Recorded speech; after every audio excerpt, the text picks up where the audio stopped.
Welcome to Prepper Nation. I am John. Thank you very much for being here, and thank you for supporting this platform, no matter how you choose to do it. It is truly appreciated. So, yesterday we were talking about a lot of things, right? One of the things we were talking about is the upcoming BRICS conference and the big announcement, the gold-backed currency that is coming. I think it was in August, if I'm not mistaken. And today I wanted to talk about what to expect here in the United States specifically. Now, a lot of this is going to be the same for other countries, but specifically because I know we have a lot of viewers in the United States, what is it going to look like when the dollar finally crashes and we see the fall of America, at least economically speaking, and how to prepare for it? So it was kind of a deep subject, and there wasn't enough time yesterday, so let's get into it, okay? This is just my opinion. I'm not an economist. Just telling you straight up out of the gates in case you're new and you haven't figured out the fact that I am not economic ninja over here, son. I'm just giving you my opinion. I think that we're going to see hyperinflation first. We're definitely seeing inflation right now, but hyperinflation, unless it is changed, is 20% inflation from year to year.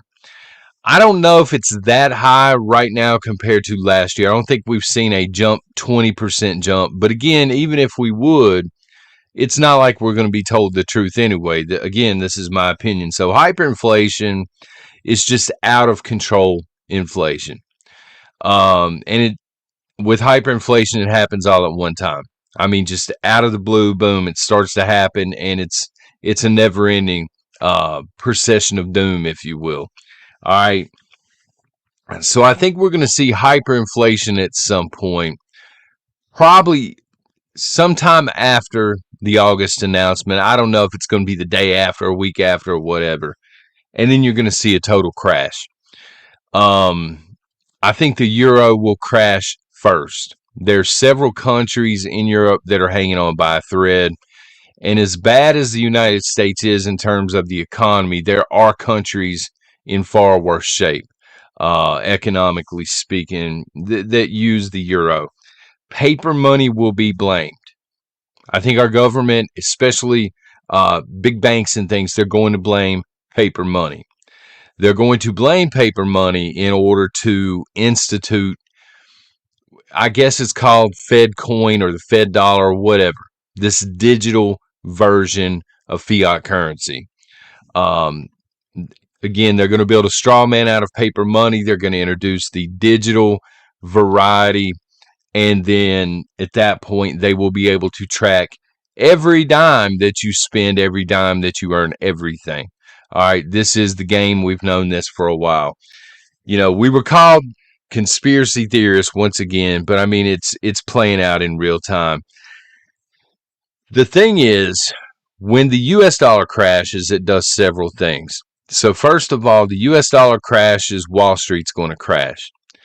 And I know that doesn't sound like a big deal to a lot of people outside the United States, but the fact is, the world's economy still hinges largely on Wall Street. If Wall Street has a really bad day, you'll see sell-offs and things like this.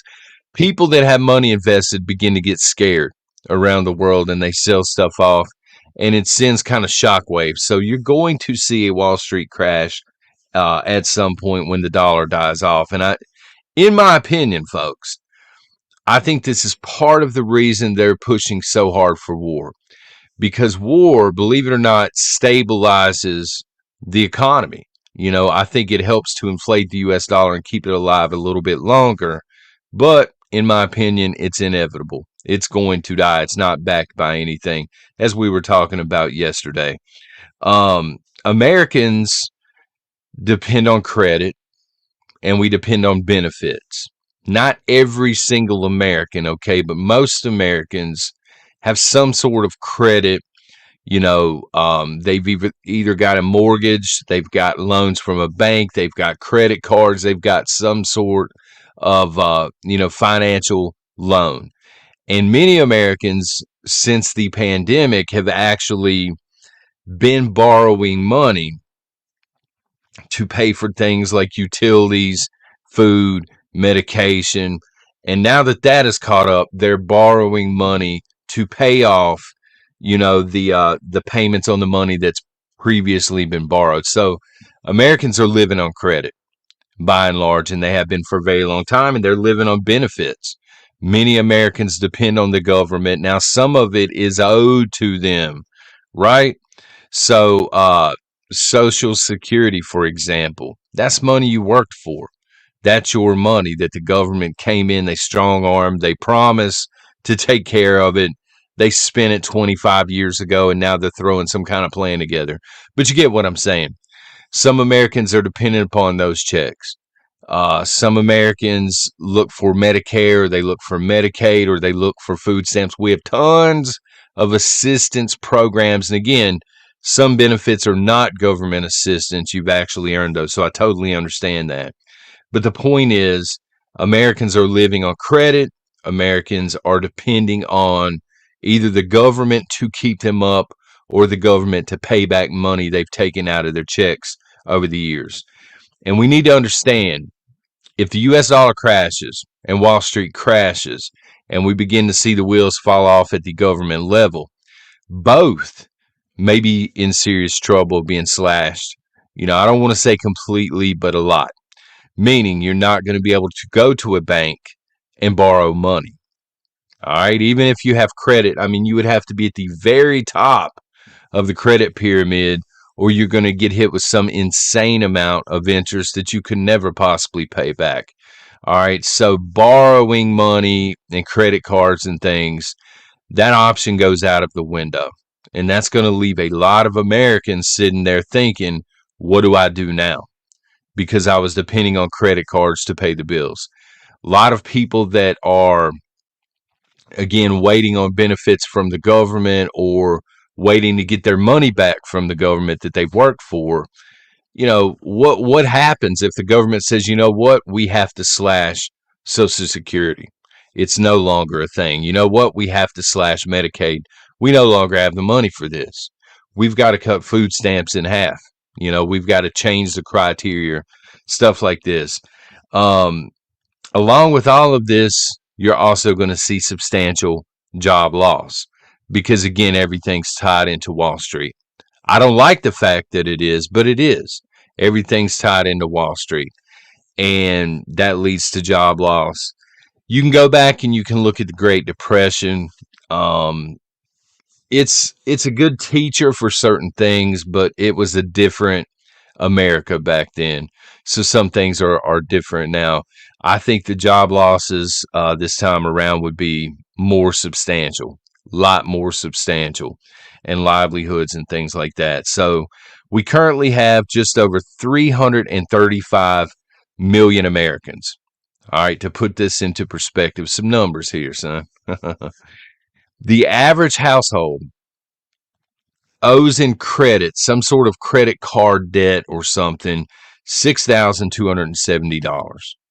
All right, meaning they're living beyond their means, $6,000 plus dollars. This is not factoring in student loans, by the way. This is money that you have, not you, but the average American has just straight up borrowed from a lender, from a bank, whatever. $6,270 per household. 335 million Americans.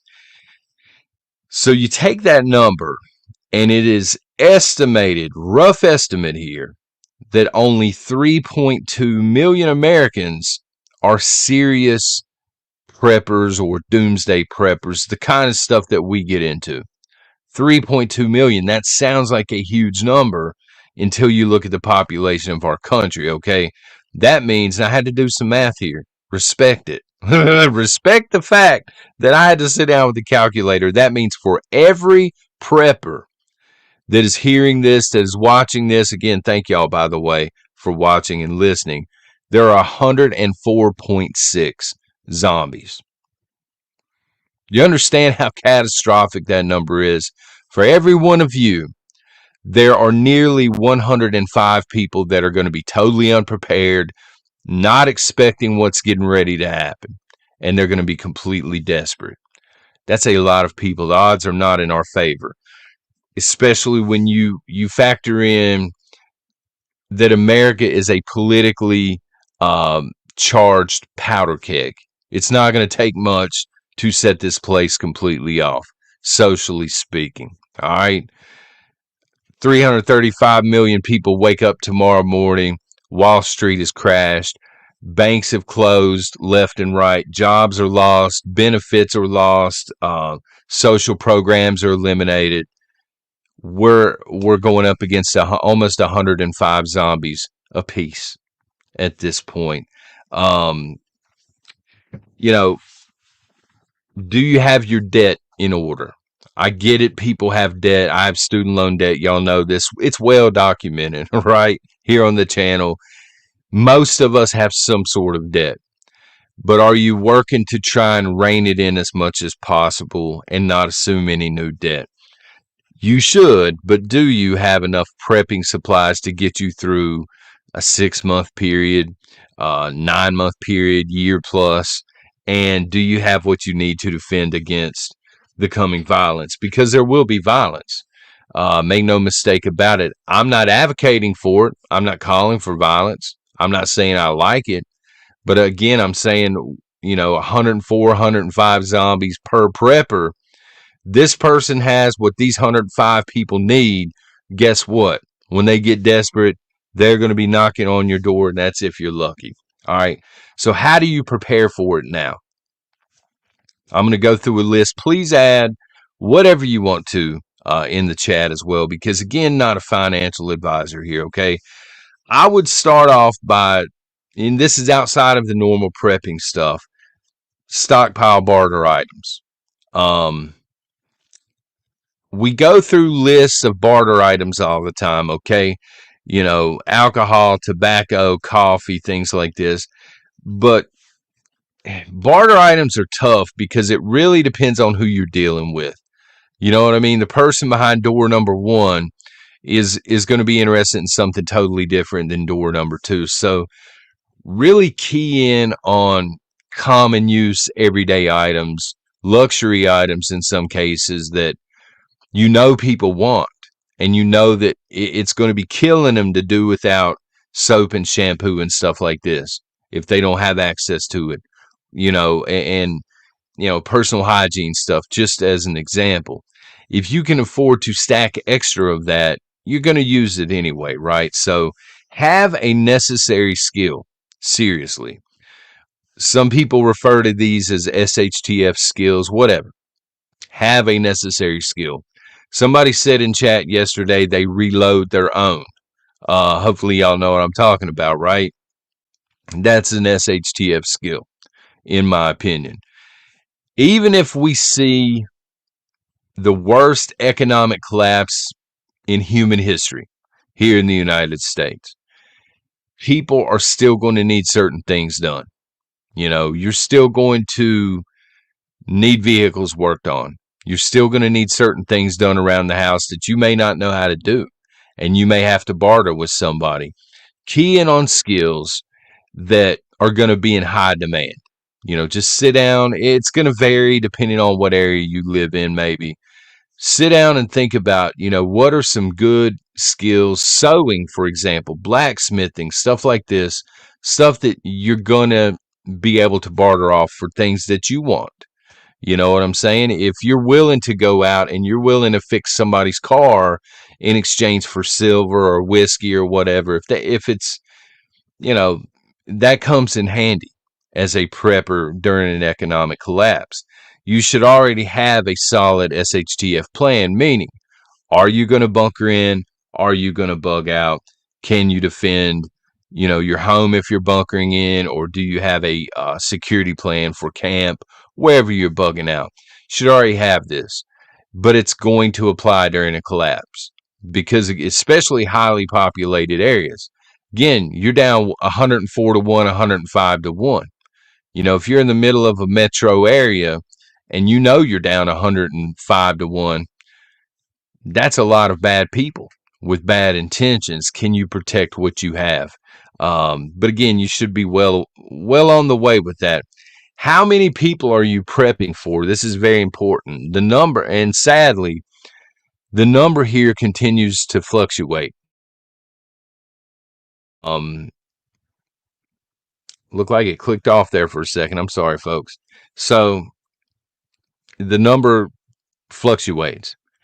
We have family that are coming that we know are coming.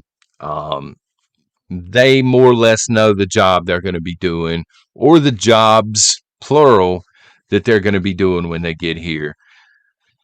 But we've added a few more, and there has to be a cutoff at some point for everybody, because if you're not willing to say no to people, realistically, you're not going to make it very long. So go ahead and understand how many people are you realistically prepping for, and produce as much as possible. Look, the dream would be to produce everything that you have, right? But let's be realistic. I didn't produce this microphone. I didn't produce this laptop. I did not stitch the shirt that I'm wearing right now. All right. Someone with a barterable skill, probably in China, son, they made this shirt. So produce when you can produce, but be realistic, unless you're going completely Amish. I mean, even the Amish have to purchase things here and there, but you want to become as much of a producer as humanly possible. The local supply chain and bartering network, this is something else you should already have been working on. Are you in good with a pawnbroker? Are you in good with, they like it when you call them pawnbrokers instead of pawn shop guys. Just saying. Are you in good with the local general store? Do you know people at your local farmer's market? Do you know a local butcher? Things of this nature. Do you know the propane guy on a personal level, or propane gal maybe in your town, to where you can get, I know it sounds mean, but preferential treatment. If they've got 1,000 people calling on a Thursday because everything's crashed, and these are random people calling, in a panic, and this guy or this gal, and you call them up and you say, hey, I need this amount. What do you want for it? You're going to get preferential treatment. This is networking, a bartering network. What are the natural resources in your area? Do you know? Do you know where the major bodies of water are at? Dynamite, if you're out there, what kind of meat is out there in them there woods? Yeah. So, I mean, natural resources are big. How high is the population in your area? Again, it's going to vary wildly. In this area, there are going to be people that are going to be threats for sure. But a lot of people, they're not wholly self-sufficient in this area, okay? But they know how to do things, right?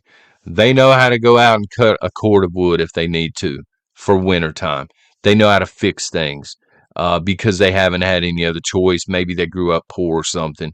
That may be a lot different than if you're in San Francisco and you're surrounded by people that are 20 something. They just got out of an Ivy League school or whatever. And, Silicon Valley, maybe they may not know how to do anything unless it involves a computer. Understand, people need to understand this. Understand how the FDIC works. So during a financial collapse, okay, if anything happens to your money, the FDIC, they insure up to $250,000 per account, I believe, unless that's changed, okay, if the bank is still there. So during the first Great Depression, many banks went under.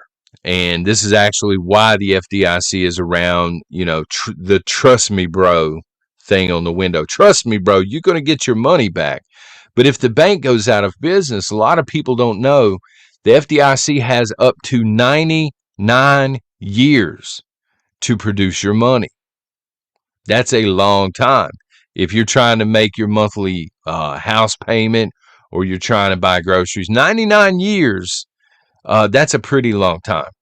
So understand, you don't want to keep all of your eggs in one basket, so to speak. If you're sitting on a lot of money, don't keep it all in the bank.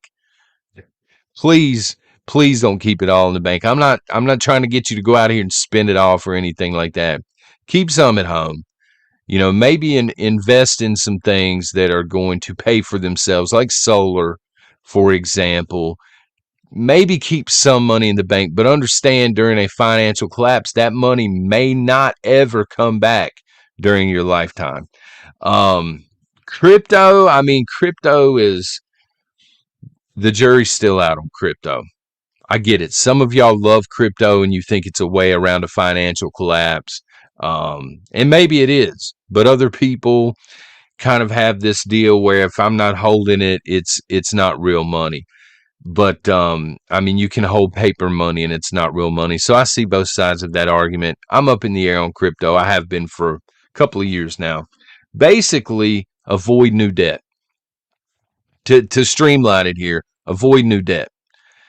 Unless it's something you absolutely think is going to help you in the long term. The only thing that I can think of right here, right off, is land. If there's a good piece of land, an extremely good price for it, it's something that you're going to be able to produce on, and eventually it's going to pay for itself. Okay. Beyond that, I don't know that I would take on any kind of new debt unless it was an emergency. Pay down existing debt as you can afford to do it. All right. The less, the better. Because during the financial collapse, your debt does not go away. Somebody is eventually going to show up and want their money. Now, if you owe it to a creditor and that creditor goes out of business, somebody buys the debt, they buy the debt. Eventually, they want their money. So it is not going to go away. Your money in a bank may go away, but your debt will not. Okay, just understand that. Stack everyday preps, just like you normally do. Don't go crazy with it. Don't go bananas and just go out and empty the bank account. There's no need to do that. Prepping is something that you got to be a little strategic. It's a little bit every day. You chip away at it, okay, until you get what you need. It takes time. Produce when possible. Expect violence out of desperation. Again, getting back to that huge number.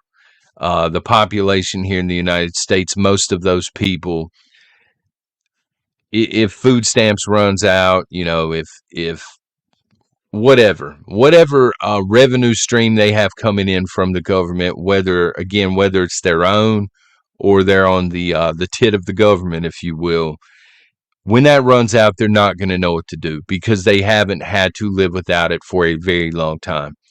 And they're going to have to try and figure it out of desperation. And a lot of people are going to be desperate. They're going to turn to violence. Understand it's a very long process. Okay. So getting back to yesterday, just for a second, we'll close. You have a dollar collapse. That's usually followed with a world war or some kind of major conflict. And I think we're seeing that now. We're seeing it churn up, and you have mass chaos here at home. All right. So mass chaos being, again, job losses all over the place, factories shutting down. America's not going to be a good place for quite a while when we see the U.S. dollar die out. Even if they somehow are able to switch this over to the Fed coin or whatever it's called, the all digital, even if that takes off like a champ, there's going to be a period of several years where America is not a good place. And you want to be able to survive that. You want to have the things that you need. You want to be financially set for the long term. And you want to be able to protect what you have, right? So stack some ammo too. Anyway, I've ran my mouth long enough. God bless each and every one of you for being here. I don't know what we're talking about tomorrow. We're talking about something. We'll see what's going on in Joe Biden's America come tomorrow morning. Y'all take care and God bless.